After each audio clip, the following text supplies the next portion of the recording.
It is so good to see you. This is my 16th Christmas at Aldersgate. And when I came, I prayed for you, for your arrival, for your faith, for your participation in the life of this community. You make my life so much better. You're gorgeous. You're smart. You're committed. So I would love to see you again. Next Sunday, or the Sunday after, or the Sunday after that. Maybe when you're picking the new habits you're going to add to 2018, we would be one of those habits, one of those things you'll try. Know that only occasionally do I preach. Usually you'll get Carla Kincannon or Jason Michelli, and they're both brilliant. And about that book, if you don't want to turn in that little piece of paper and you want to text, the book you will get from him is a series of sermons he did over the summer on the book of Romans. And it's brilliant. I don't know how much time you're going to spend texting, but I guarantee you nothing will be as valuable as this document you're going to get. What he writes is brilliant. So thank you for being here. I know some of you traveled a long ways to be part of this celebration of Christmas with your family and your friends, and you came to Aldersgate, and we're thrilled you're here. How many of you traveled to be here tonight? Oh, look at you. A whole bunch of you. So where have you traveled from? I wonder who's traveled the further. So where have you come from? Illinois. That is a long ways. Oklahoma. It's kind of the Midwest service, yeah. What was that? Boston, New York. California. New York? From Virginia? Like where in Virginia? And where is your house? You came all the way from Alexandria?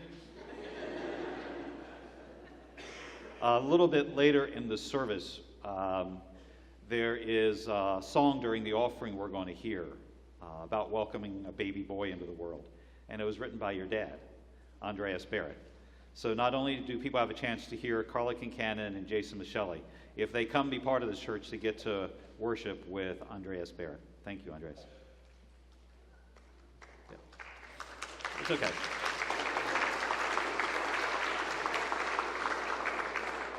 Do you realize how much work it was to get people to applaud for you? It's so bad. I'll try again. You can stand, yeah. So what I want you to get is just the wonder of the season. I have a 4-year-old granddaughter named Elise. She is the perfect middle child behind a 6-year-old and a 1-year-old. And 4, you know, is the age where every part of the season just makes the child drop their drawl, as if they are seeing life at its very sweetest. Just not life is for Elise. I can't believe it. So I'm thinking that there is inside of you this 14-year-old little girl just begging to come out at Christmas, begging to come out and have a sense of wonder, to kind of forget all the things that you've learned and just have for a moment this incredible sense of wonder. Christmas is a phenomenal holiday in that we know most of the characters of this Bible story, and there are a lot of other Bible stories for which that isn't true. And those characters' stories are tied up in our family celebrations and the presents that we have, the aspirations that we have. It's as if these stories and that Christmas have made an imprint on our soul. So if I wanted to know what Christmas meant to you, I could go into your bodies, into your memories, and it would just be stacked down for as long as you lived in the world. Every year, Christmas is something that you know mattered. And so I'm just thinking there's one of those Christmases that was just magical and filled with wonder for you. Don't know which one it was. So in a little bit, I'm going to ask you if you can tell me what some of it was. So what I want to know is, did you have a Christmas in which you got the toy that you had dreamed of? Do you remember what it was? Do you still have it in your attic? Right. Can you remember a Christmas meal that was absolutely delicious? That's what, first I want to know, like, do you have the very same Christmas meal every year? How many people is that true for? How many people would never, ever do that? Okay. It's just fascinating. We know what Christmas meals ought to be. So you ought to be able to maybe you just have this giant memory that's 50 years old. Every Christmas meal is exactly the same. And then is there a conversation, is there a time in your house when there was so much laughter that the food was great and the drink was great, the conversations were incredible and dessert was magnificent, and there was just nothing but people smiling and laughing? It wasn't profound in any one thing anybody said or did, but the profundity of the shared experience was magical. So that now when you look back on it, you know you didn't create it, but somehow everyone conspired together. And now looking at it, you have this sense of wonder that you got to be part of that. So, anybody have a favorite toy that they got? Do you have to? Okay. Anybody have a favorite meal? How about anybody have a favorite conversation? See, I can remember each one of those things. It's a magnificent thing. I was wondering if you have like a favorite part of the holiday season. Is there a favorite part of the story in the Gospel of Luke that you heard read that you go, now that's the part I like the best? Is there a favorite Christmas carol that when you hear it, you go, that is Christmas? At the end of my sermon, I'll ask you to call out the names of those hymns, carols that are your favorite. We won't sing it. It's just, we'll kind of like make music in the air by calling out the names of all these things that we love. As wonderful as it is to have the light of Christmas, for some of us, Christmas can be dark. Not exactly what we had in mind. Like, do you remember wanting a toy? Always wanting a toy? Having told all the right people you were supposed to tell in the right way that you had been good an entire 2 weeks before Christmas, and yet the toy did not show up, like the bicycle I said that I wanted. I told everybody I wanted. It would have made its way down the chimney, would have found its way under the tree, but no, I didn't get my bike. Do you have a toy like that? Well, at the other services when I said that, nobody raised their hand. Either they're afraid I'm going to call upon them, or we are the most pampered group of people in the history of the world. Our deepest disappointment is, I don't even know what it is. Have you had a meal that was just a disaster? Not because you cooked it, right? But maybe the conversation was broken. That what you had hoped would happen around the table, that thing I described, is just the opposite. And so everybody that was there remembers that Christmas when everything came apart. Do you have a member of your family that is a reincarnation of Charles Dickens' character Scrooge? Don't raise your hand. Because I don't want you to have one of those dark Christmases where it's the worst conversation you've ever had. Scrooge, the man who is puny in his generosity, who is pitiful in that he can make a mountain out of a molehill, be upset about the smallest things, to put himself to the center of the world and the well-being of everybody else as if that doesn't exist. Abigail Batrista moved to Prince George County, and there she is suffering a dark Christmas. She didn't know that she was moving into a gang-infested Langley Park, where she would have to pay $60 a week, or her family would suffer violence. This past week, the Post reports her at the trial of the man who killed her young adult son. And she said to the judge, "You've got to help me. I'm dying inside." Christmas can be a dark time.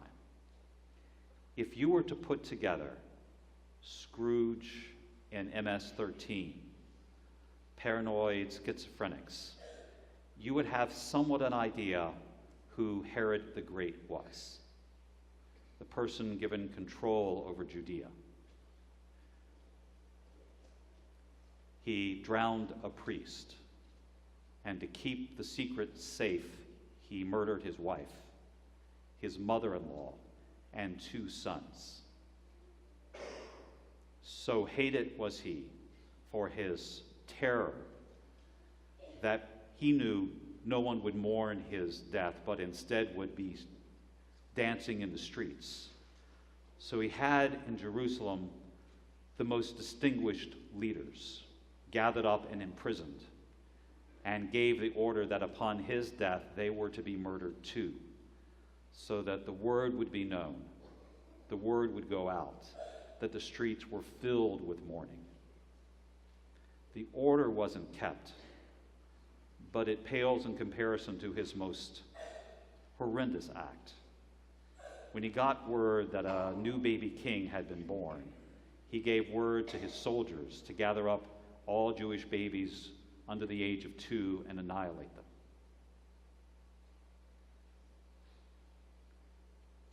That is the world of Mary and Joseph. That is the world into which Jesus comes. And when the terror comes after the babies, Mary and Joseph don't even have a chance to go out of Bethlehem back to Nazareth, but instead they gather up with their family and head to Egypt like refugees, where they live for 2 years. The light has to flee the darkness. And 2 years later, when Herod dies, they make their way back to Nazareth.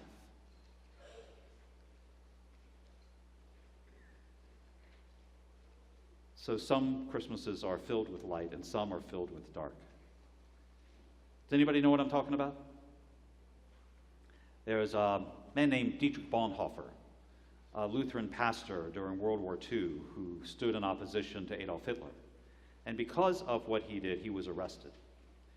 He described being in his prison cell as like waiting for Christmas, not an image I would have used.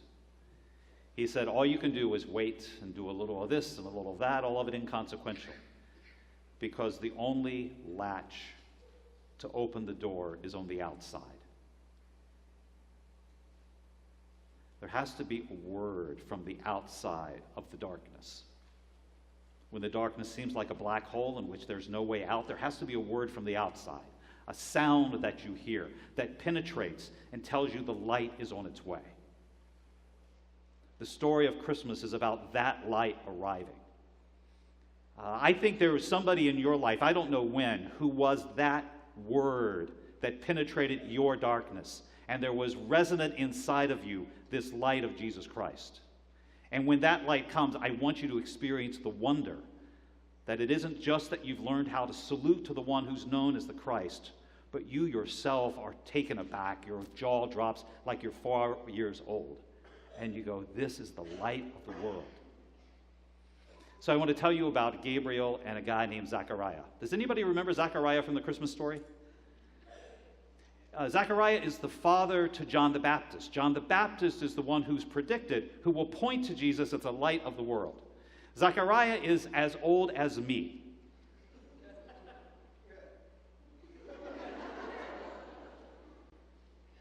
And he's married to a woman as old as he is. He is a priest in Israel.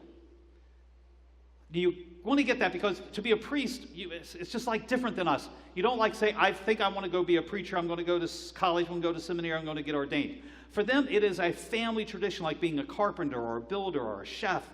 It is something that you inherit from your family and gets passed down from generation to generation and generation.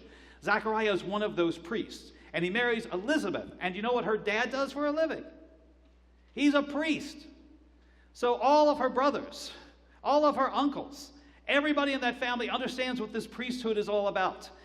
On the day that you go and offer your prayers at the temple, Zechariah is chosen to offer the prayers that night. He is one of 18,000 priests in Israel. This is a once-in-a-lifetime experience. And when he goes, he says the prayers that all have been saying before him. The prayer that the dark night of Herod's rule would end and the light of God would come. That's the prayer. And then on the side, he slipped in a prayer, and I'd like to have a baby boy. Maybe 30 years earlier, right? But now he's in his 60s. And he's in the temple saying his prayers. And Gabriel shows up, the angel Gabriel, the same angel that knocked Jacob's hip out of socket hundreds of years earlier, the same Gabriel that's going to show up to Mary. Now, I hear about Gabriel showing up. I look at Renaissance art, and angels look like people you could fall in love with gorgeous wings and beautiful faces, and their lips just ought to be kissed. I didn't say that. But what I think what Gabriel looked like, is he's like 8 feet tall, 350 pounds, wearing full body armor with a Batman utility belt around his waist, and he has weapons in his hand, has a mask on his face, so when he shows up and says hello, everybody is scared to death. They're terrorized. so that he has to say the first words out of his mouth are, "Don't be afraid." You know you need somebody who can talk with that kind of deep, gravelly voice into the pit of your darkness to tell you that the world is shaking and the darkness is going to end. Somebody with power. Gabriel speaks. Zechariah has been praying for the light to come and for Herod's rule to end his entire life. He has been religious long enough that he's inoculated against hope. I mean, when you offer the same prayer over and over and it's never heard, you can't believe when you hear it's going to come true. So when Gabriel says to Zechariah, "You're going to have a baby boy named John, and he's going to unite fathers with their sons and sons with their fathers, and he's going to point to the light that is coming, because the light is coming into the world," you know what Zechariah says? "Could you give me a sign?" You've got an 8-foot angel standing in front of you telling you it's coming true, and you want a sign? You don't believe? You have had a lifetime to prepare your heart to say yes. And all of it says is, "I don't think so." So the angel says, what we say in the South, "Shut your mouth." And for the next 9 months of his life, he can't say a word. And when John is born, he breaks out into song to say what he wished he had said when the angel first approached him. "Blessed be the Lord Almighty, for the light of God is dawning in the world." That's what I want to say to you. That's the wonder I hope you feel, that you want to break into song. Before they ever see him raised from the dead, before they see his love on the cross, before he has raised the dead or brought sight to a blind man, before he has preached his first sermon, before they have known who this one is when he is only a baby in the manger with Mary and Joseph, then they come and adore him. That sense of wonder is not because they can explain it, but because it has transformed them with its presence, the presence of the light of God. So, do you have a favorite song you would break out into if this light was coming to you? Do you have a favorite carol from the Christmas season that reminds you with wonder of what God has done? Anybody have a favorite song? Joy to, go ahead, just you can all say it out loud.